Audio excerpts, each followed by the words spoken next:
Hello ভাই ভাবিরা, this is Rajiv. Welcome to another brand new video. তো তোমরা সবাই কেমন আছো? আশা করি তোমরা সবাই ভালো আছো।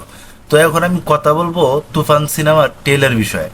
তো অনেক দিন ধরে আলোচনা চলতেছে যে তুফান সিনেমার টেলার আসবে না। তো দেখুন, এর আগেও কিন্তু প্রিয়তমা বা রাজকুমার এই দুইটা সিনেমারও কিন্তু টেলার আসে নাই। কিন্তু আমার মনে হয় না যে রায়হান রাফি ওই ধরনের কোনো কিছু ফলো করব।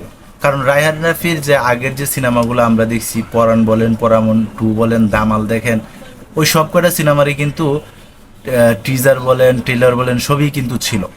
তো আমার কি মনে হয় যে তুফান সিনেমারও যে ট্রেলার আসতে পারে। তো আমি গতকালকে একটা অনলাইন পোর্টালে আমি দেখলাম যে তুফান সিনেমার ট্রেলার আসতে পারে আজকে।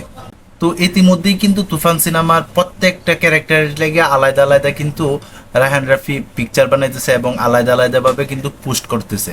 তো আমার কি মনে হয় যে তুফান সিনেমার ট্রেলার আজকে আসতে পারে। তো তুফান সিনেমার ট্রেলার যদি আসে, একবারে পুরো একটা তুলকালাম বাইজে যাইব।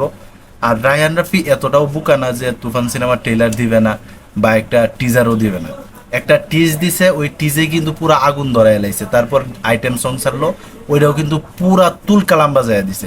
তো আমার মনে হইতেছে খুব শীঘ্রই তুফান সিনেমার ট্রেলার আসবে। আমি যখন ভিডিওটা বানাইতেছি তখন আমার মুক্তির বাকি আর মাত্র 4 দিন।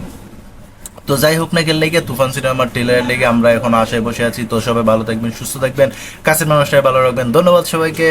আল্লাহ হাফেজ।